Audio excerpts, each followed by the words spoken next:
Cuentan que la primera vez que pusieron una menorá en Fifth Avenue, New York, esto era en el medio de los años 70, una menorá pública, Rabbi Hodakov, que era uno de los secretarios del Rebbe, llama a Rabbi Butman, que era el que estaba poniendo la menorá. Y uno sabe que cuando Rabbi Hodakov te llama es porque el Rebbe tiene un mensaje para ti, no porque Rabbi Hodakov te está llamando por algo. Entonces lo llama y no, ¿cómo está? No sé qué, la menorá, buenísimo. Y mira, y pregunta, ¿quién va a prender la menorá? Le pregunta a Rabbi Hodakov. Dice, bueno, vienen muchos políticos, viene el alcalde de Nueva York, que se llamaba Abraham Bessam o algo así, no sé, creo que lo escribí mal, pero bueno. Viene el mayor, el alcalde, viene el senador para el estado de Nueva York, el Congreso, que se llama Jacob Javits. Viene el fiscal general o el attorney general de Nueva York, que se llama Louis Lefkowitz. Muy bien, muy bien. Y le pregunta a Rabbi Hodakov, ¿y Bob Abrams también va a estar ahí prendiendo? Y dice, bueno, la verdad que Bob Abrams, como no tiene un cargo público ni que representa todo el estado de Nueva York, ni siquiera a la ciudad de Nueva York, no le invitamos, solo estamos invitando a gente que sea como mínimo un gobernante de toda la ciudad o del estado de Nueva York. Y él solo es algo en el Bronx. Él tenía un cargo solamente en el Bronx. Y Rabbi Hodakov le dice, Bob Abrams debe prender la menorá. Entonces él entendió que si eso lo decía Rabbi Hodakov, eso es lo que estaba diciendo el Rebbe.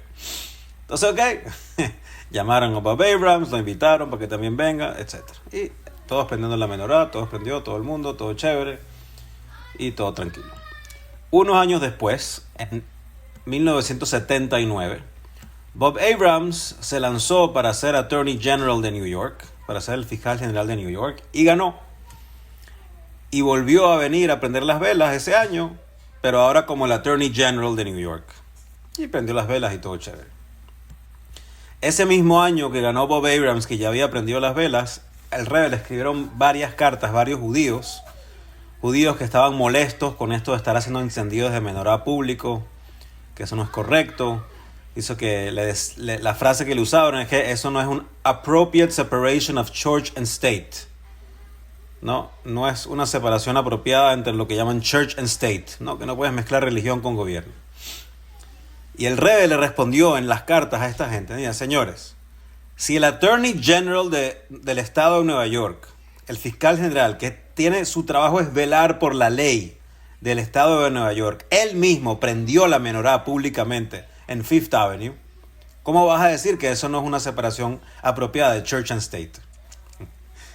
Entonces luego Rabbi Butman entendió por qué 4 o 5 años antes había que invitar a Bob Abrams para que prendiera la menorá cuando era un político menor, y luego por inercia la prendió como Attorney General, y ya ahora nadie podía decir nada en contra del encendido de la menorá desde el punto de vista legal, porque la autoridad legal máxima del estado de Nueva York ya había encendido públicamente la menorá.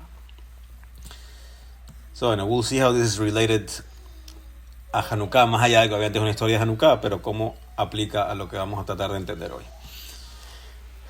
Y ahora, me disculpo de antemano porque yo preparé el shiur y estaba yendo a una fiesta de Hanukkah ahorita a las 6 y puse el shiur que hizo hoy Rabino Jacobson. Lo puse en el camino porque había tráfico. Y estaba hablando exactamente de lo que yo había preparado el shiur, pero que yo lo había escuchado de otro lado. Entonces, ahí tengo algunas ideas en la cabeza que escuché de él, que las puedo usar para complementar lo que vamos a hablar hoy. Y hopefully no se me mezclan los cables, porque esa parte no está preparado adecuadamente. I literally just heard it in the car, la mitad en la ida y la mitad en la vuelta al evento en Hollywood. Pero ok, la primera cosa que queremos hablar hoy es, en un sentido simple, cuál es la conexión entre Hanukkah y Mashiach. Y vamos a mencionar 1, 2, 3, 4 puntos, pero luego van a salir más puntos en el transcurso del siguiente análisis. Número 1, Mashiach significa ungido. La palabra Mashiach significa alguien que está ungido, como ungían a los reyes. ¿Y con qué los ungían? Con aceite, ¿no? ¿Y para qué se usa el aceite? Para prender las velas de la menorá en el Bet HaMikdash. Y también idealmente para prender las menorá hoy. Entonces ya en la palabra Mashiach, ungido, se unge con aceite, velas, menorá, Hanukkah, etc. Ya hay una relación. La segunda relación bastante famosa es que Hanukkah son 8 días, como sabemos. Y el ciclo natural de la vida son 7 días. El número 7 representa el ciclo natural de todo, porque toda la vida son 7 días de la semana una y otra vez. E incluso en el judaísmo hay otros ciclos de 7, como los 7 años de Shemitah y las 7 Shmitot, que forman 49 años. Tenemos también las 7 semanas en Omer, etc. El número 7 representa el orden natural de las cosas. Y el número 8 representa algo que está por encima del orden natural de las cosas, por encima de la naturaleza.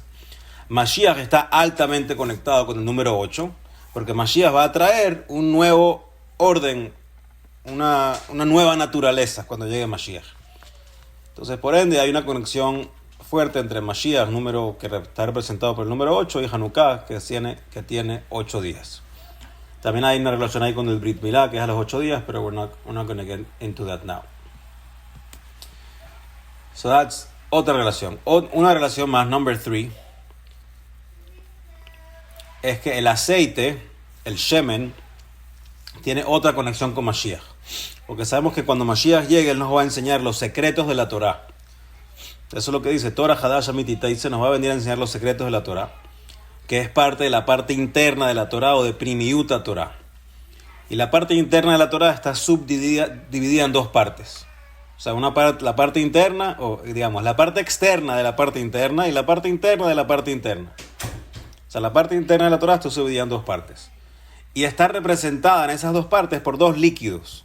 Y eso se habla mucho en la mística de los dos líquidos. Un líquido es el vino y el otro líquido es el aceite. El vino representa los secretos de la Torah, o lo que se conoce en arameo como Razin de Oraita, los secretos de la Torah, mientras que el aceite representa los secretos de la Torah, Razin de Oraita, o sea, el nivel más profundo de la parte interna de la Torah. Y cuando lo vemos en físico, tanto el vino como el aceite vienen de exprimir una fruta, ya sea la uva o la aceituna. Pero el esfuerzo que hay que hacer para exprimir la uva y sacar el vino es muchísimo menor al esfuerzo que hay que hacer para exprimir una aceituna y sacar aceite de ahí. Aceite que realmente puedas utilizar. ¿Por qué? Porque la aceituna saca el shemen, saca el aceite, que es lo que representa Razin de Oraita, la parte más profunda de la Torah, que es lo que efectivamente nos va a enseñar Mashiach cuando llegue. Y hay una relación más, solo que no se entiende perfectamente bien, pero es el hecho de que obviamente Hanukkah es luz. Hanukkah representa luz, that's all we're doing. Y la luz que estamos usando en Hanukkah, la luz de la menorá, está conectada con Orosh el Mashiach, con la luz eterna de Mashiach. We're going to understand that better very soon, porque así sencillo no se entiende.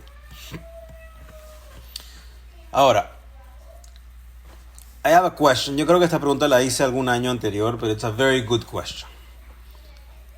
Hanukkah, nos emocionamos, hay muchas fiestas, hay muchas cosas, it's very exciting, la menorá, la cosa, y estamos celebrando el gran milagro del potecito de aceite que sobrevivió y todo el cuento, ¿no? We know what it is. Ahora, si comparamos el milagro de Hanukkah con el milagro de otras fiestas, pareciera que Hanukkah se queda un pelo corto. Porque si vamos a ver el milagro de Pesaj, ya sea las plagas o cuando salimos de Egipto, que escapamos como pueblo, todos en un solo día, etcétera, etcétera. Again, that was a big miracle. Si el milagro de Pesaj no sucedía, no hubiéramos nacido como nación, no hubiera pueblo judío. Si hablamos, por ejemplo, del milagro de Purim, de todo lo que sucedió detrás de cámaras para anular el decreto o semi-anularlo y que nos pudiéramos defender, etcétera. Si no hubiera sucedido el milagro de Purim, posiblemente el pueblo judío hubiera dejado de existir. So it was a big deal. Ahora, si el famoso milagro de Hanukkah es que no encontraban el aceite o lo encontraban y solo duraba un día, what would have happened? No hubieran habido, por 7 días no hubiera habido menorá. O hubieran tenido que prender con aceite impuro, que alágicamente it's allowed. by the way. Si todo está impuro, lógicamente se puede encender con aceite impuro. So, no, what's the big deal? Nadie se hubiera enterado que si eso pasaba, nadie se hubiera enterado, nadie hubiera contado el cuento. No es que, la tragedia del siglo, que prendimos la menorá con el aceite impuro o no la prendimos por 7 días. It's not that big of a deal. So what's the excitement? ¿Por qué estamos celebrando tanto este milagro? Quizás más importante es el milagro de que los Hashmonaim le ganaron a los griegos la guerra, que no fue el 25 de Kislev, fue antes de eso. So what's the big deal about the miracle of Hanukkah? Entonces, para ir contestando esto, nos vamos a meter a aprender algo que explica un rebbe hasídico que se llamaba el Benei Yisachar. Buen provecho, Yopi. Sabe bueno el maíz ese. El Benei Yisachar trae, basado en el Rokeach, otro comentarista, una idea bastante famosa de que en Hanukkah prendemos 36 velas. Si no cuentas el shamash, que al final el shamash solamente es una vela auxiliar, que la usas para prender a las demás, que la usas para que si se va la luz, como no puedes tener beneficio de la luz de las velas de Hanukkah, porque como decimos en el Hanero Talalu, Ve'ein lalu reshut leishtamesh bahem, no tenemos permiso de usar las velas, el alirotán, sino solo para ver. El shamash está ahí solo para eso. Which, by the way, that's an interesting question, también de preguntar, de por qué en el rezo especial que hacemos de Hanukkah metemos una alajá medio random. O sea, nosotros cuando hacemos Kiddush en Pesach y estamos haciendo el Kiddush, no estamos diciendo y en Pesach no se come Hametz, y si llega a mezclarse un poquito de Hametz, la alajá es así. No hay alajot en el medio del rezo de las fiestas. Pero aquí en el Hanero Talalu, entre las cosas que dice hay una alajá. Mira, cuidado, que no puedes usar las velas de Hanukkah, solo las puedes ver. So that's also an interesting question to answer again. Sorry que me desvié un poco. Como les dije, eso es parte de lo que se me mezcló ahí con Rabbi Jacobson, que escuché hace poco. Pero bueno, entonces Hanukkah aprendemos 36 velas si quitamos el shamash. Si sumas 1, más 2, más 3, más 4, más 5, más 6, más 7, más 8, it's 36. If you don't believe me, saquen la calculadora y háganlo en la cabeza, it's 36. Y eso lo trae el Rokeach, y el Rokeach explica que esas 36 velas corresponden a las 36 horas en las que Adam Harishon tuvo beneficio de la luz inicial de la creación del mundo. Si recordamos, Hashem crea el mundo, lo primero que crea es la luz, Vayehi Or. Esa luz se termina escondiendo, porque dice que era una luz demasiado fuerte, y la escondió en la Torá para los tzadikim en el futuro, etc. Pero Adam Harishon pudo disfrutar de esa luz por 36 horas. Y he escuchado distintas formas de ver cómo se calculan las 36 horas, pero no sé si son 12 horas del viernes más todo Shabbat o algo por el estilo. Y bueno, en verdad, hay un Midrash, parece que dice que durante esas 36 horas no hubo oscuridad. O sea, todo ese Shabbat primero de Adam Harishon no hubo oscuridad.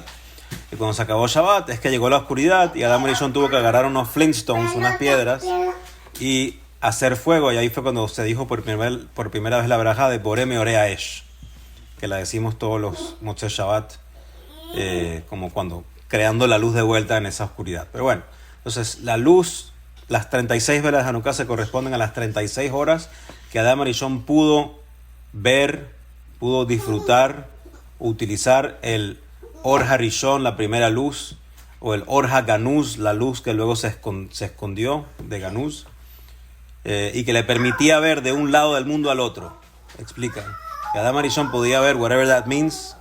No sé si significa que físicamente podía ver de un lado del mundo al otro, o que con esa luz podía entender y saber qué pasaba del otro lado del mundo, desde un punto de vista más intelectual.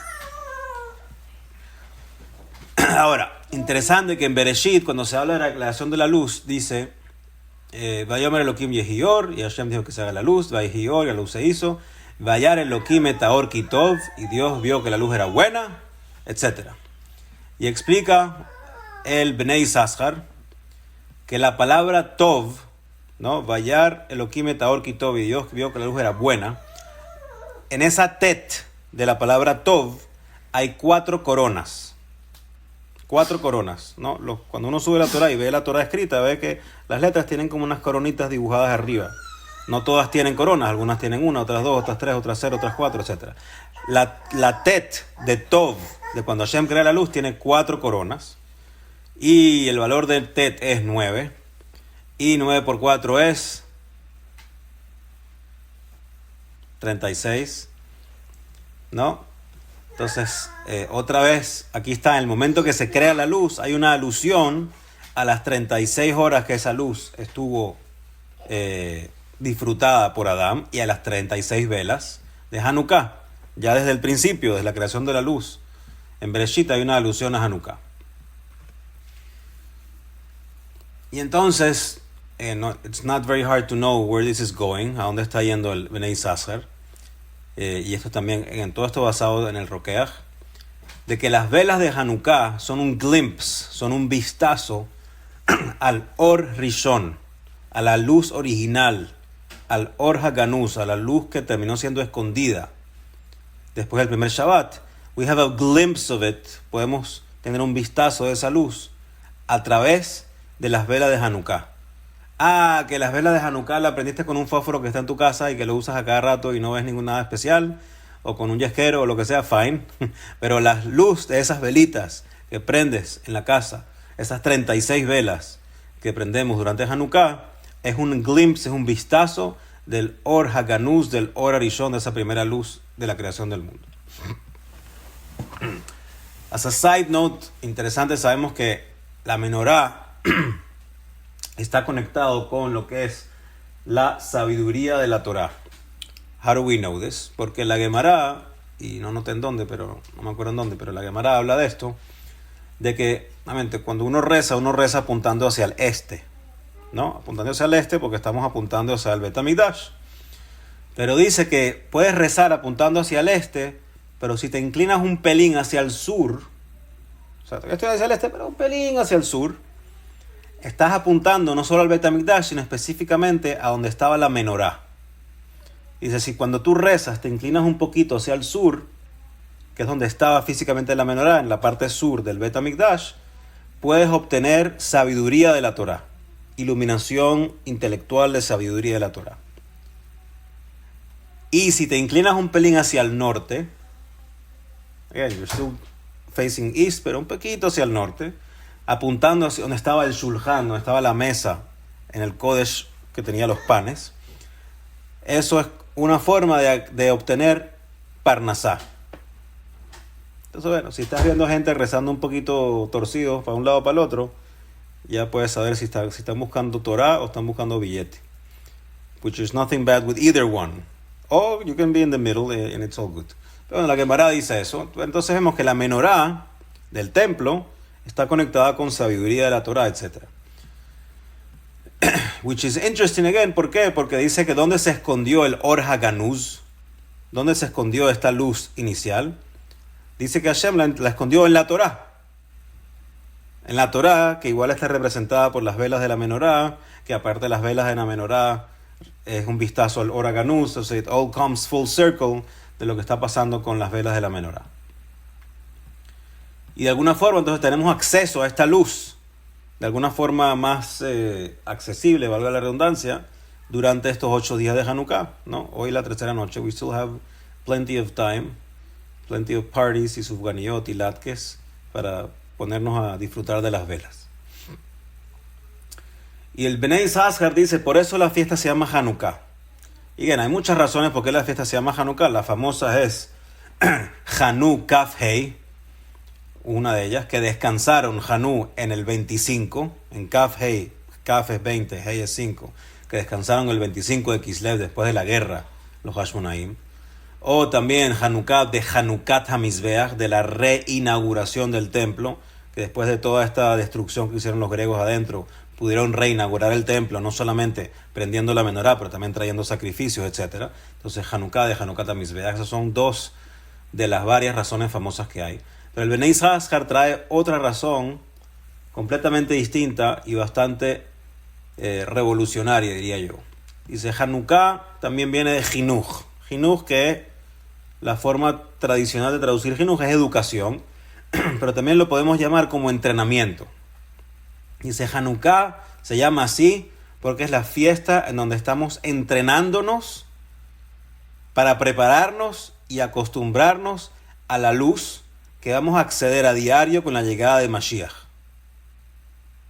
Porque dijimos, Hashem creó Vayhi Or y Hashem escondió la luz. ¿Para cuándo? Leatit Labo, para que en el futuro va a volver a estar la luz. Cuando llegue Mashiach, esa luz va a estar presente. Y dijimos que durante los días de Hanukkah tenemos un vistazo a esa luz. Entonces dice, ¿por qué se llama Hanukkah? Porque estamos en un proceso de jinuj, un proceso de entrenamiento para acostumbrarnos a lidiar con el Or HaGanuz, entrenándonos para la llegada de Mashiach, entrenándonos para la era mesiánica. So now it makes more sense, a little bit more, lo que habíamos dicho de que la luz de la menorá está relacionada con la luz de la era mesiánica.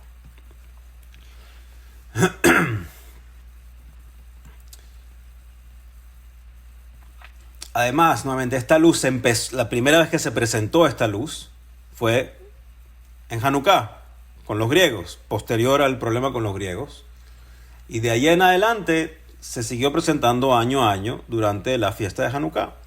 Y escuché de este mismo Rabbi Butman, que le contó el cuento al principio, de que justo en la época de Hanukkah ya fue la parte del comienzo de la época post-profética.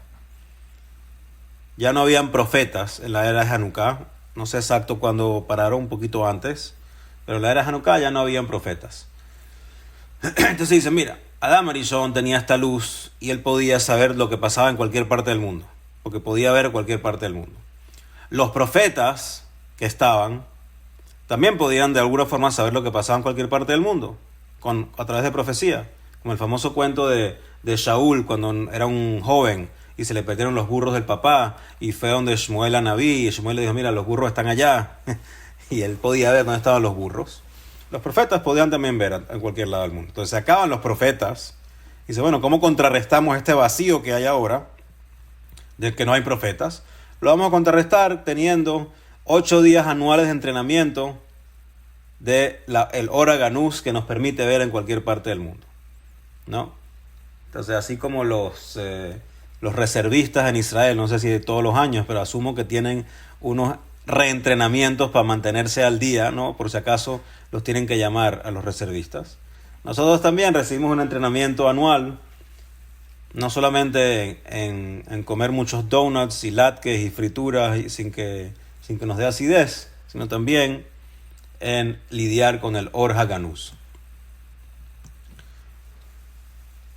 Y entonces, adicionalmente menciona Rabbi Butman que como Hanukkah entonces está conectado con la luz, el Or HaGanuz, que el Or HaGanuz en verdad está escondido en la Torá. Y si quieres aprender más Torá, tienes que rezar apuntando un poquito hacia el sur, que es donde estaba la menorá. Entonces Hanukkah es un buen momento apropiado para estudiar y para aumentar en el estudio de la Torá, para aumentar en la interacción con esa luz que está escondida dentro de la Torá. El Bnei Yisachar adicionalmente agrega 1, 2, 3 cositas más interesantes conectados con lo mismo. Dice que si cuentas en la Torá, yo creo en el Humash, I'm not absolutely sure, pero creo que en el Humash específicamente, la cantidad de veces que está mencionada la palabra luz, o vela, ner, o iluminación, o cosas relacionadas con luz, iluminar, no lo conté, ni dijo exacto cuáles son, el shiur que escuché, pero también hay 36. Otra vez aludiendo a las 36 velas de Hanukkah, a las 36 horas de el Or HaGanuz, etc. Dice, aparte, again, para los que les gusten las gematrias rebuscadas, en la creación del mundo, en el párrafo de la creación del mundo, la palabra Or, luz, está mencionada 5 veces. 5 veces. Or, que es Aleph, Vav, Reish. Aleph es 1, Vav es 6, Reish es 200. So, Or es 207. 207 por 5, porque sale 5 veces la palabra. If you believe me, es 1035. 1035. ¿Y cómo tú escribes en hebreo? Una forma de escribir 1035 es Aleph, tipo con una apóstrofe. Aleph representando 1000, o Elef, que también significa 1000. Y luego Lamed Hei, que es 35. Dice, ¿qué pasa si le sumas a Lamed Hey a 35 la Aleph 1? Tienes otra vez 36. Otra alusión a Hanukkah y a 36 y a las 36 horas es que es esta fórmula de 5 veces la palabra luz. La gematria, si la sumas, es 1035, que si lo escribes es Aleph, Lamed Hey, Aleph de 1000 y Lamed Hey, y si tratas la Aleph como un 1, viene siendo 36 en vez de 35. And last but not least, termina y dice, ese pasuk que decimos todos los días en Ashrei, dice, Ashrei ha'am shekach lo, Ashrei ha'am she'Hashem elokav. Bienaventurado es el pueblo que tiene esto, bienaventurado es el pueblo cuyo Dios es Hashem.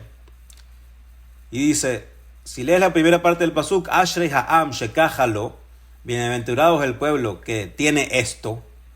La palabra esto está escrita como lo lamed vav. Y lamed vav lamed es 30, vav es 6, 36. Bienaventurado el pueblo que tiene esto, que tiene los 36, que tiene el Ora Ganuz metido en la Torah, que tiene Hanukkah, etcétera, etcétera. If we had doubts de si había algún tipo de conexión de la fiesta de Hanukkah con la Torah escrita, entendiendo que la fiesta de Hanukkah sucedió miles de años después, porque estamos hablando que eso fue en la época de la mitad de la época del Segundo Templo. El otro día, Brian, tú me dijiste, creo, ¿cuántos años? 140 y pico años antes de la era común, no me acuerdo. Obviamente no sale explícito en la Torá, ni en ninguno de los libros de los profetas, pero sí vemos que desde Bereshit y en Teilim y en muchos lados hay alusiones muy claras al Ora Ganuz, a las 36 horas y a las 36 velas de Hanukkah. We're going to come back to this at the end, pero antes de eso, we're going to talk about something else. Entonces, otra de las cosas importantes de hablar en Hanukkah, aparte de la luz, son los griegos. Los griegos. Y esto es algo que leí hace unos días en un libro que tengo ahí guardado y me pareció súper interesante y cool. Cuando se lo traté de contar a mis hijos, me di cuenta que no era muy fácil de explicar, especialmente a los niños, pero hopefully a ustedes sí se los puedo explicar. Entonces, explica que históricamente nosotros hemos batallado físicamente y espiritualmente con muchas naciones, con muchos pueblos, con muchos enemigos. Y obviamente estamos aquí todavía, so we have won de alguna u otra forma todas esas batallas, ya sea on the battlefield, ya sea porque sobrevivimos, ya sea por lo que sea. Pero es la batalla con los griegos la que fue establecida como la batalla de la luz contra la oscuridad. Ninguna otra. No son los romanos, no son los babilonios, no son los asirios, no son los plishtim, cualquier otro que tú quieras meter, a Amalek, no. La batalla de la luz contra la oscuridad es la batalla entre nosotros contra los griegos. Y que obviamente celebramos every year por 8 días. Entonces, what's so special about this battle? ¿Qué tiene de especial esta riña con los griegos que decidieron, this is it? Esta es la batalla de la luz contra la oscuridad. Entonces explica que normalmente hay dos factores o dos dimensiones que tratan de obstaculizar nuestro crecimiento en Torah o incluso nuestra adherencia y nuestro apego a Torah y Mitzvot. Por un lado está la dimensión o el aspecto físico. Ya sea en las épocas en donde ser judío era peligroso y terminabas viviendo en pobreza, asustado, con miedo que te van a atacar, que te van a expulsar del país y vas a terminar en un barco yendo a América o como sea. O ya sea todo lo contrario, en ambientes como en Estados Unidos, en donde para integrarte mejor a la sociedad y poder hacer plata bajo los estándares que se necesitan en Estados Unidos, quizás te conviene dejar un poquito de lado la Torah, vamos a abrir la tienda en Shabbat, etc. So from a physical standpoint, desde un punto de vista físico, hay presión de uno u otro lado de no hacer Torah y Mitzvot, o está obstaculizado el proceso de cumplir Torah y Mitzvot. That's one way. La otra forma o la otra dimensión o el otro factor que puede obstaculizar el cumplimiento de Torah y Mitzvot es un aspecto más espiritual o filosófico o ideológico, en donde en la historia han surgido ideas, filosofías, estilos de vida que contradicen al judaísmo, que son ajenos al judaísmo y nos contradicen ideológicamente, intelectualmente. El mejor ejemplo de eso que yo pensé es el comunismo, donde no solo fue inventado por un judío, pero muchos judíos cayeron y siguen cayendo hoy en día en, ¿cómo se llama? En filosofías comunistoides, porque suenan altruistas, porque suenan positivas, porque suenan que pueden ser buenas para la sociedad, pero terminan siendo ajenas al judaísmo y efectivamente e históricamente han sido malas para el judaísmo. So those are the two usual suspects que había que lidiar de una u otra forma. Dice, pero luego hay una tercera dimensión que es peor que todas estas opciones. Y trae un ejemplo. Dice, si tú estás enterrado completo, Hasbe Shalom, someone está enterrado completo en tierra, ¿no? Está vivo pero bajo tierra. And you need to get out. No va a ser fácil, obviamente, pero vas ahí excavando hasta que logras quizás salir. O si estás, te sueltan a alguien en el bottom of the ocean, en donde, bueno, ahí moverte es relativamente fácil, pero si estás bien abajo, tienes que nadar bastante a ver si logras salir a la superficie. Entonces dice, estos son los ejemplos que usan para estas dos dimensiones. Uno es que estás enterrado en la fisicalidad, estás enterrado en las necesidades físicas, ya sea estilo Estados Unidos o lo contrario, estilo cuando estábamos muy oprimidos y con miedo, etc. Y salir de ahí es difícil. O estás enterrado en agua, ahogándote en agua, que te representa ya como más una ideología, un aspecto espiritual, una idea, algo más etéreo, más sutil. No es la tierra de fisicalidad, sino es agua. Again, not easy to get out of either, pero you can get out. ¿Qué pasa si agarras tierra y le echas agua y la vuelves barro? Agarras tierra, le echas agua y la vuelves barro. Y ahora te meten a alguien ahí, te entierran en barro. Dice, la posibilidad de salir de ahí es mucho más difícil que salir del agua o salir de la tierra. Porque mientras te estás tratando de mover, te estás hundiendo más, y no logras salir, ¿no? Como la arena movediza o como lo queramos ver.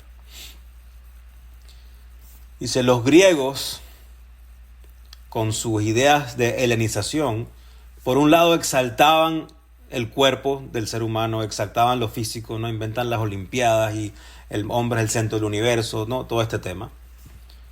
Y ellos de alguna forma servían al cuerpo humano. Ellos eran sus propios dioses de sí mismos.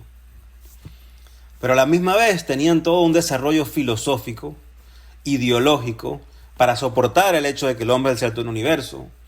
Cosas que parecen altruistas, democráticos, y nuevamente exaltando lo físico como un ideal a seguir, como algo que hay que servir intelectualmente. Usando el intelecto para decir, no, this is what we have to do. Tenemos que servir al intelecto. Dice, por eso, acá hay un pasuk en Tehilim, el pasuk 3 del Tehilim 40, dice, Vaya aleini mibor shaon mitit hayavan, vayakem alcela raglai konen ashurai. Y él me sacó del pozo que estaba lleno de barro muy grueso, y me puso los pies en una piedra y como que me sacaste de aquí y me pusiste en tierra firme.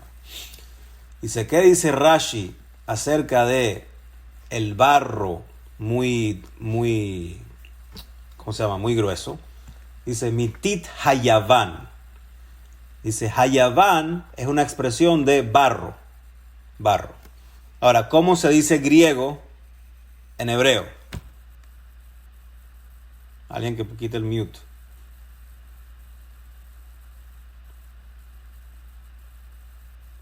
Los Yevanim, ¿no? Yavan.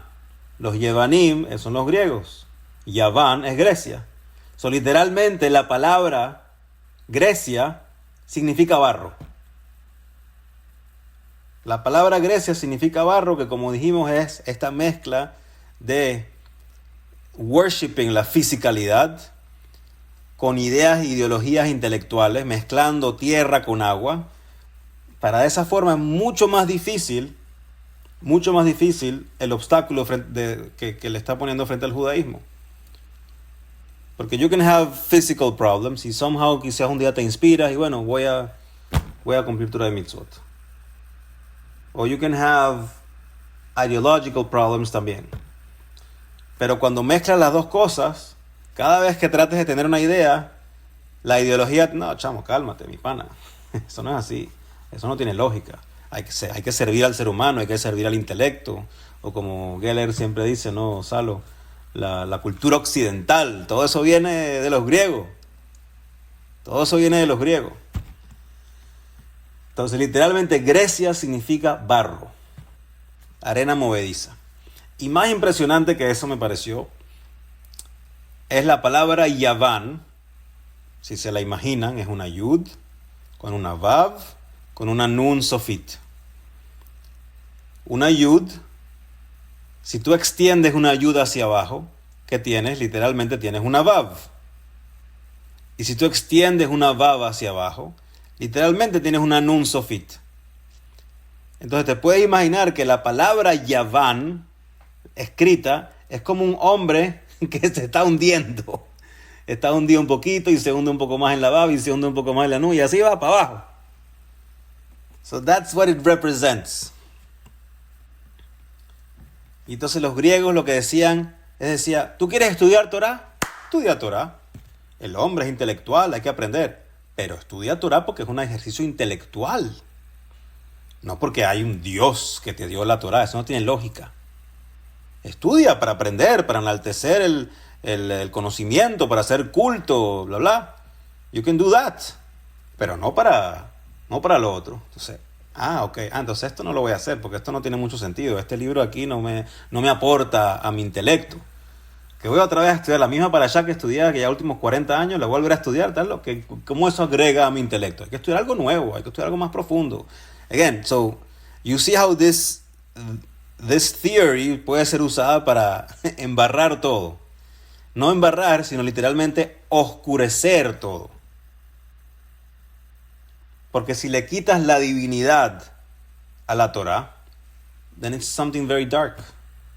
It's completely dark. O como también decían los griegos, lo decimos todos los días en el Al-Anisim, decía, ¿tú quieres hacer actos de bondad? Go ahead. Esto no es Sodoma. Sé bueno. Pero que hacer Brit Milá, cortarle el bicho a un niño a los 8 días, ¿qué es esa locura? ¿Cuál es la lógica de eso? Si tú me traes alguna prueba científica, médica, de que eso es algo positivo, vamos a hacerlo todos. Pero no eso que Dios te dijo y lo vas a hacer. No, que Shabbat, que no se puede hacer esto, no se puede cocinar. ¿Qué lógica? ¿Qué estás hablando? That makes no sense. That makes no sense. ¿Tú quieres celebrar Pesaj? Está bien. Es bueno recordar, ¿sabes? La historia, de dónde venimos, etc. Pero que no puedes mezclar ni un poquito de harina. No sea exagerado, ¿sabes? Eso no... Again. So, all it's doing es quitándole la divinidad y oscureciendo la vida, oscureciendo todo. So, es literalmente...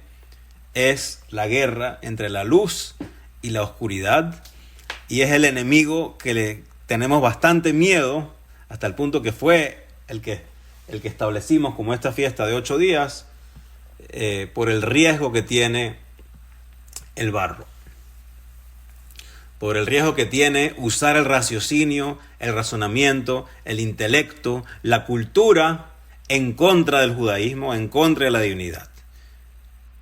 Which is much harder que decir, no, mira, ser judío es ser pobre, no, mira, se puede hacer plata y ser judío. So that's easier de contrarrestar.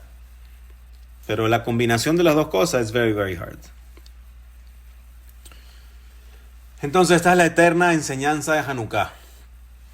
El intelecto es nuestra facultad superior, pero puede ser también la causa de nuestro deterioro espiritual. Entonces hay que mantenerlo in check, el intelecto.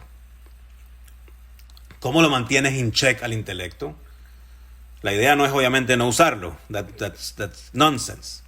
Pero hay que hacer cosas por Hashem, simplemente porque Hashem lo dijo. Hay que estudiar Torah porque Hashem lo dice. Hay que cumplir mitzvot que no tienen sentido lógico porque Hashem lo dice. Para que podamos contrarrestar y poder seguir usando nuestro intelecto en el servicio a Hashem sin el riesgo de terminar haciendo una mezcla de agua con tierra y enterrándote en barro. Sin el riesgo de que tu intelecto te diga, no, this makes no sense. You need to go away from this. El intelecto needs to know who's boss. Of course I want to use you. Claro que quiero hacer un shiur de Hasidut todos los martes a las 8:30 y meterme en temas ahí, entender y qué sé yo. Pero no voy a usar ahora el intelecto como una excusa para no hacer Torah y Mitzvot. Entonces, we have to keep the intellect in check. Hay que limpiar nuestro Beit HaMikdash interno, a nosotros mismos, de filosofías helenistas o, en palabras de Rav Geller, de filosofías occidentales que no nos dejan cumplir Torah y Mitzvot.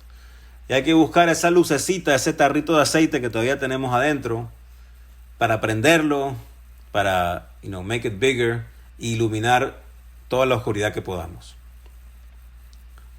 Y como le dijo el Rebbe a un muchacho que estaba en la universidad, le dijo el Rebbe a ese muchacho, yo también fui a la universidad. ¿Y qué estudió, Rebbe?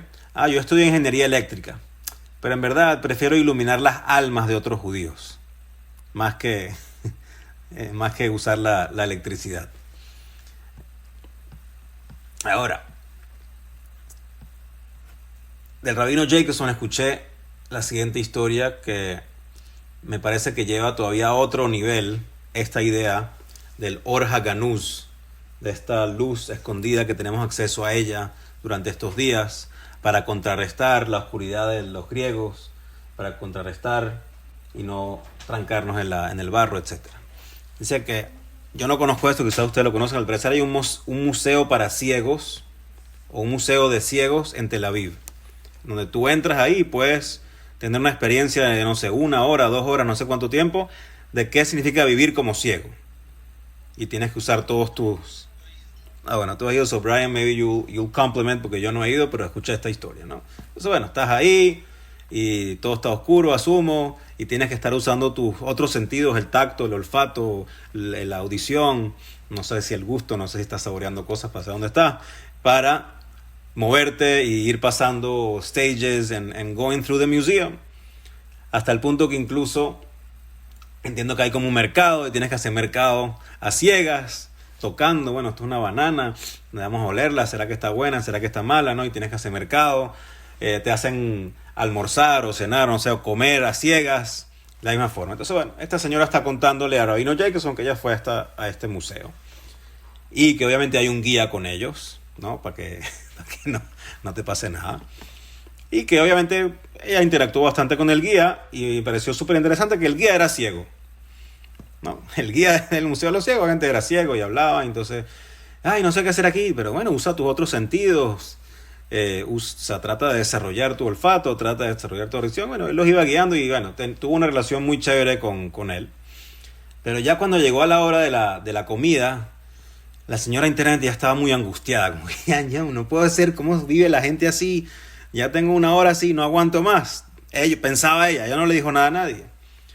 Y el guía le dice, oye, ¿por qué estás tan angustiada?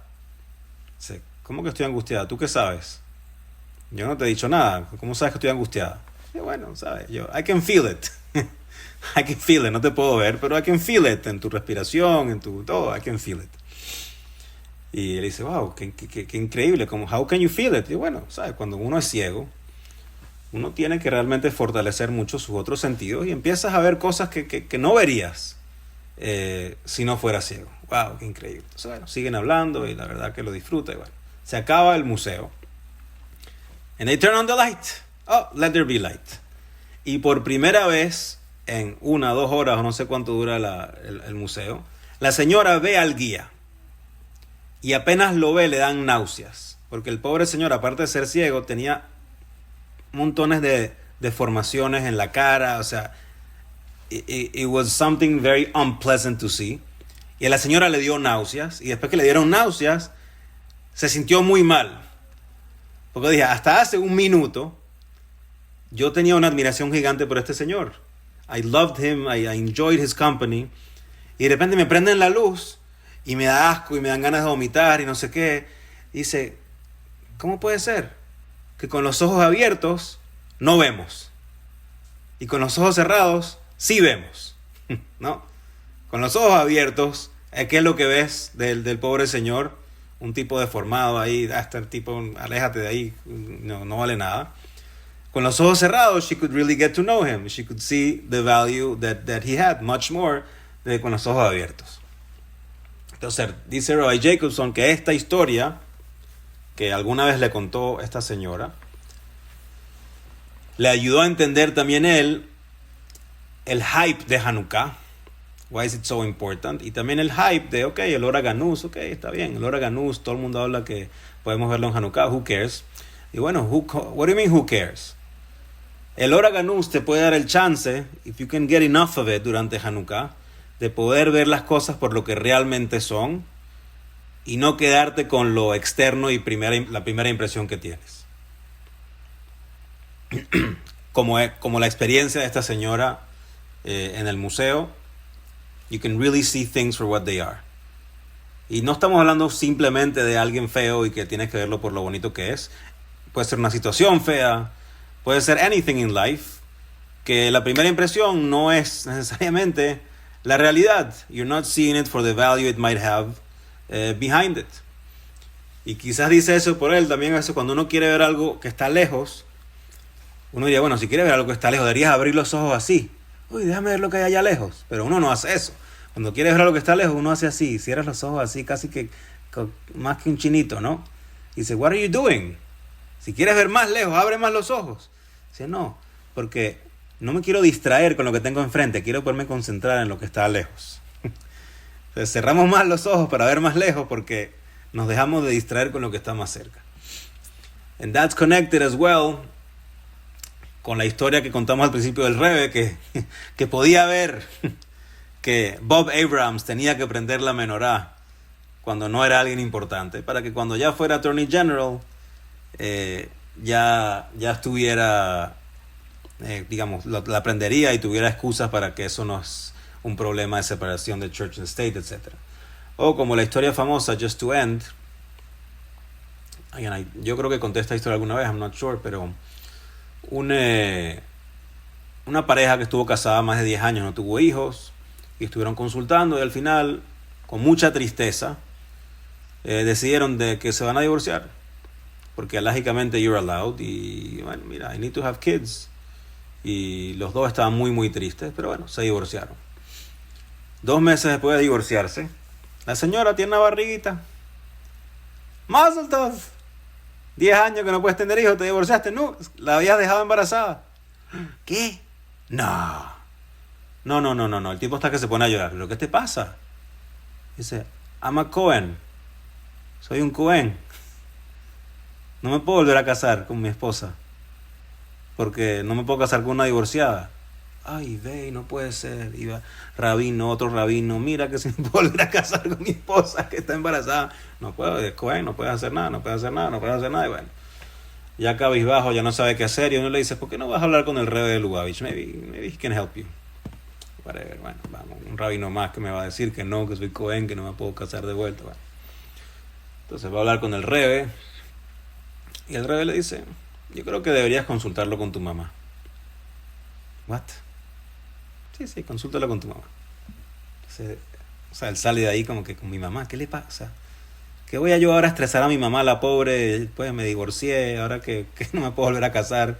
Y entonces mi hijo o mi hija no va a poder crecer con sus padres, va a tener que estar separado porque no puedo vivir con ella. Pero le dije, chamo, si el Rebbe te dijo que consulte con tu mamá, consulta con tu mamá. Entonces, no. Llama, o va a ver a la mamá, perdón. Dice, mami, mira, no sé, ¿sabes? Está pasando esto, ¿sabes? Que me divorcié, ahora, no sé, ella está embarazada. ¿Qué? Está embarazada. Y bueno, y no me puedo casar porque soy Cohen y nadie me deja casarme. Y fui a hablar con el Rebbe y me dijo que consultara contigo. Y ella dice, oye, ve. Dice, bueno, I guess it's time de romper la promesa. Mami, ¿cómo que romper la promesa? Bueno, si el Rebbe sabe, I guess it's time. ¿Qué estás hablando? ¿Qué promesa? Dice, yo y tu papá nos prometimos que nunca te íbamos a contar esto. Porque queríamos que tuvieras una buena vida, pero que queríamos que tuvieras un buen shidduch. Pero, honey, tú eres adoptado. Tú eres adoptado. I'm sorry. Pero tus padres de verdad que eran de una familia no muy reputable, de verdad que hubieras tenido muchos problemas en la vida. Nosotros juramos que no te íbamos a decir, pero bueno, si el Rebbe sabe. I guess I can tell you. So, you're not a Cohen. What? I'm not a Cohen? You're not a Cohen.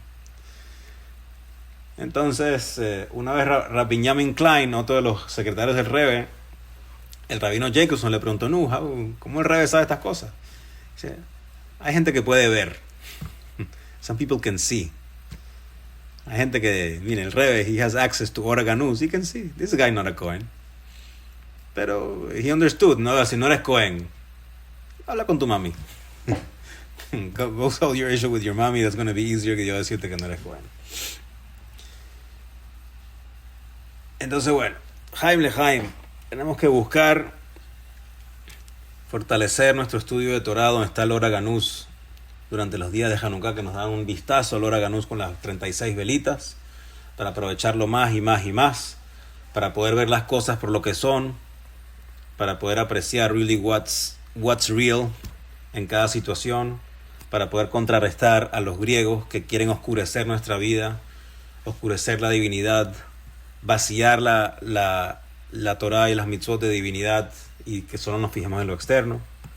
Tenemos que entrenarnos duro estos días para la era mesiánica, en donde el Ora Ganuz is just going to be there for everyone to take, y ver cómo hacer esto por nuestros hijos y enseñarles a ellos también a ver con el Ora Ganuz. Y tenemos también que buscar fortalecer nuestra irracionalidad para mantener al intelecto in check, para que estudiemos Torateja, la Torah de Hashem, no simplemente un libro interesante, para que cumplamos Jukeja, los Jukim, las leyes inentendibles de Hashem, y así evitar que nos ahoguemos en el barro, y así poder mantener nuestras mitzvot llenas de divinidad hasta que Bezrat Hashem en las próximas horas, why not, podamos poner en práctica todo este entrenamiento que tenemos muchos años practicando y presenciar de forma abierta y continua el Ora Ganuz con la llegada de Mashiach Bimera B'Yameinu right now. Lechaim. Lechaim.